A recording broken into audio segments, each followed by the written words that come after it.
श्रीमद् वाल्मीकि रामायण अरण्यकांड 5वां सर्ग 43 श्लोक। सारांश। श्री राम, लक्ष्मण और सीता जी का शरभंग मुनि के आश्रम पर जाना, देवताओं का दर्शन करना और मुनि से सम्मानित होना तथा शरभंग मुनि का ब्रह्मलोक गमन।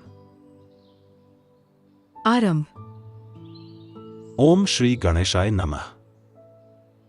ओम श्री सीतारामचंद्राभ्याम नमः। श्लोक 1 से 19। वन में उस भयंकर बलशाली राक्षस विराट का वध करके पराक्रमी श्री राम ने सीता को हृदय से लगाकर सांत्वना दी और उद्दीप्त तेज वाले भाई लक्ष्मण से इस प्रकार कहा। सुमित्रानंदन, यह दुर्गम वन बड़ा कष्टप्रद है। हम लोग इसके पहले कभी ऐसे वनों में नहीं रहे हैं। आथ यहाँ के कष्टों का ना तो हमें अनुभव ही है और ना अभ्यास ही है।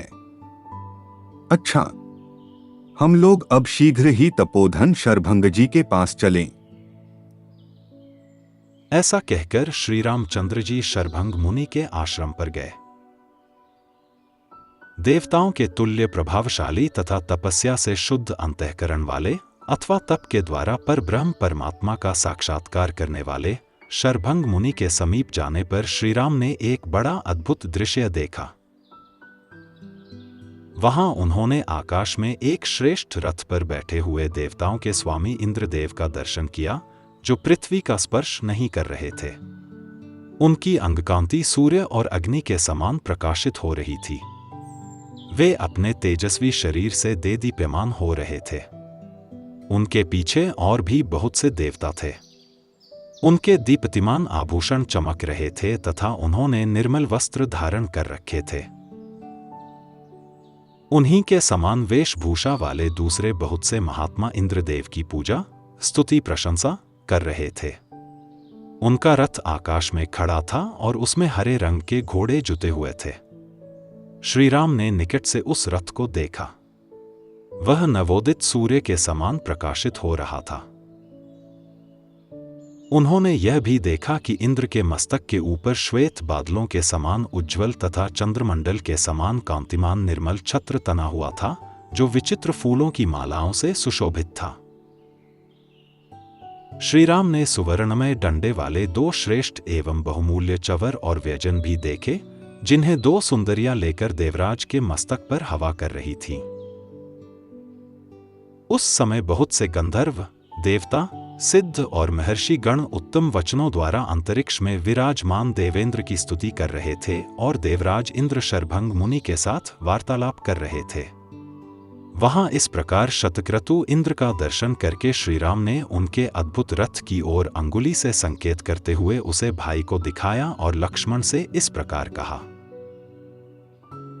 लक्ष्मण, आकाश में वह अद्भुत रथ तो देखो, उससे तेज की लपटें निकल रही हैं।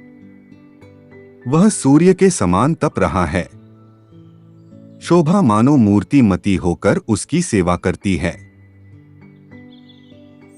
हम लोगों ने पहले देवराज इंद्र के जिन दिव्य घोड़ों के विषय में जैसा सुन रखा है, निश्चय ही आकाश में ये वैसे ही दिव्य अश्व विराजमान हैं। पुरुष सिंह, इस रथ के दोनों ओर जो ये हाथों में खड्ग लिए कुंडलधारी 100 युवक खड़े हैं, इनके वक्षस्थल विशाल एवं विस्तृत हैं, भुजाएं परिघों के समान सुदृढ़ एवं बड़ी बड़ी हैं। ये सबके सब लाल वस्त्र धारण किए हुए हैं और व्याघ्रों के समान दुर्जय प्रतीत होते हैं। सुमित्रानंदन, इन सबके हृदय देशों में अग्नि के समान तेज से जगमगाते हुए हार शोभा पा रहे हैं। ये नवयुवक 25 वर्षों की अवस्था का रूप धारण करते हैं।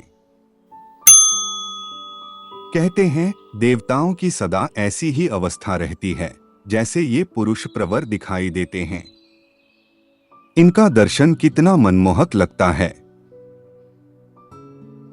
लक्ष्मण, जब तक कि मैं स्पष्ट रूप से यह पता न लगा लूं कि रथ पर बैठे हुए ये तेजस्वी पुरुष कौन हैं, तब तक तुम विदेह नंदिनी सीता के साथ एक मुहूर्त तक यहीं ठहरो।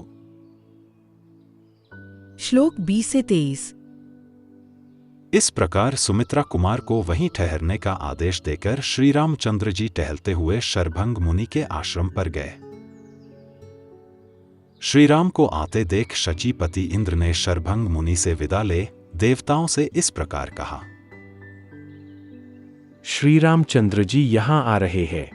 वे जब तक मुझसे कोई बात न करें, उसके पहले ही तुम लोग मुझे यहाँ से दूसरे स्थान में ले चलो। इस समय श्री राम से मेरी मुलाकात नहीं होनी चाहिए।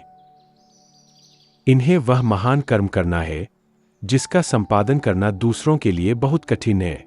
जब ये रावण पर विजय पाकर अपना कर्तव्य पूर्ण करके कृतार्थ हो जाएंगे, तब मैं शीघ्र ही आकर इनके दर्शन करूंगा। श्लोक 24 से 38। यह कहकर वज्रधारी शत्रु दमन इंद्र ने तपस्वी शरभंग का सत्कार किया और उनसे पूछकर अनुमति लेवे घोड़े जुते हुए रथ के द्वारा स्वर्गलोक को चल दिए। सहस्र नेत्रधारी इंद्र के चले जाने पर श्री रामचंद्र जी अपनी पत्नी और भाई के साथ शरभंग मुनि के पास गए। उस समय मुनि अग्नि के समीप बैठकर अग्निहोत्र कर रहे थे। श्री राम, सीता और लक्ष्मण ने मुनि के चरणों में प्रणाम किया और उनकी आज्ञा से वहां बैठ गए। शरभंग मुनि ने उन्हें आतिथ्य के लिए निमंत्रण दे ठहरने के लिए स्थान दिया। तदंतर श्री रामचंद्र जी ने उनसे इंद्र के आने का कारण पूछा। तब शरभंग मुनि ने श्री रघुनाथ जी से सब बातें निवेदन करते हुए कहा। श्री राम, ये वर देने वाले इंद्र मुझे ब्रह्मलोक में ले जाना चाहते थे। मैंने अपनी उग्र तपस्या से उस लोक पर विजय पाई है। जिनकी इंद्रियां वश में नहीं है, उन पुरुषों के लिए वह अत्यंत दुर्लभ है। पुरुष सिंह, परंतु जब मुझे मालूम हो गया कि आप इस आश्रम के निकट आ गए हैं, तब मैंने निश्चय किया कि आप जैसे प्रिय अतिथि का दर्शन किए बिना मैं ब्रह्मलोक को नहीं जाऊंगा। नरश्रेष्ठ, आप धर्मप्रायण महात्मा पुरुष से मिलकर ही मैं स्वर्गलोक तथा उससे ऊपर के ब्रह्मलोक को जाऊंगा। पुरुष शिरोमणे, मैंने ब्रह्मलोक और स्वर्गलोक आदि जिन अक्षय शुभ लोकों पर विजय पाई है, मेरे उन सभी लोकों को आप ग्रहण करें। शरभंग मुनि के ऐसा कहने पर संपूर्ण शास्त्रों के ज्ञाता नरश्रेष्ठ श्री रघुनाथ जी ने यह बात कही। महामुने, मैं ही आपको उन सब लोकों की प्राप्ति कराऊंगा। इस समय तो मैं इस वन में आपके बताए हुए स्थान पर निवास मात्र करना चाहता हूं। इंद्र के समान बलशाली श्री रामचंद्र जी के ऐसा कहने पर महाज्ञानी शरभंग मुनि फिर बोले। श्री राम, इस वन में थोड़ी ही दूरी पर महातेजस्वी धर्मात्मा सुतीक्ष्ण मुनि नियम पूर्वक निवास करते हैं। वे ही आपका कल्याण, आपके लिए स्थान आदि का प्रबंध करेंगे। आप इस रमणीय वन प्रांत के उस पवित्र स्थान में तपस्वी सुतीक्ष्ण मुनि के पास चले जाइए। वे आपके निवास स्थान की व्यवस्था करेंगे।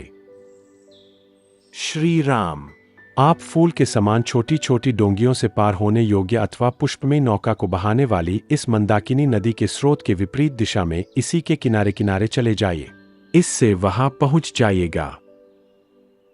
नरश्रेष्ठ, यही वह मार्ग है, परंतु तात 2 घड़ी यही ठहरिए और जब तक पुरानी केंचुल का त्याग करने वाले सर्प की भांति मैं अपने इन जराजीर्ण अंग का त्याग न कर दूं, तब तक मेरी ही ओर देखिए। श्लोक 39 से 43। यों कहकर महातेजस्वी शरभंग मुनि ने विधिवत अग्नि की स्थापना करके उसे प्रज्वलित किया और मंत्रोच्चारण पूर्वक घी की आहुति देकर वे स्वयं भी उस अग्नि में प्रविष्ट हो गए। उस समय अग्नि ने उन महात्मा के रोम, केश, जीर्ण त्वचा, हड्डी, मांस और रक्त सबको जलाकर भस्म कर दिया। वे शरभंग मुनि अग्नितुल्य तेजस्वी कुमार के रूप में प्रकट हो गए और उस अग्निराशि से ऊपर उठकर बड़ी शोभा पाने लगे। वे अग्निहोत्री पुरुषों, महात्मा, मुनियों और देवताओं के भी लोकों को लांघकर ब्रह्मलोक में जा पहुंचे। पुण्यकर्म करने वाले द्विजश्रेष्ठ शरभंग मुनि ने ब्रह्मलोक में पार्षदों सहित पितामह ब्रह्मा जी का दर्शन किया। ब्रह्मा जी भी उन ब्रह्मर्षि को देखकर बड़े प्रसन्न हुए और बोले, महामुने, तुम्हारा शुभ स्वागत है। इस प्रकार श्री वाल्मीकि निर्मित आर्ष रामायण आदि काव्य के अरण्यकांड में 5वां सर्ग पूरा हुआ। Presented by doctor T.K. Bansal, a blind scientist. Please like and share this video, and don't forget to subscribe my channel. Thank you. Jai Shri Ram.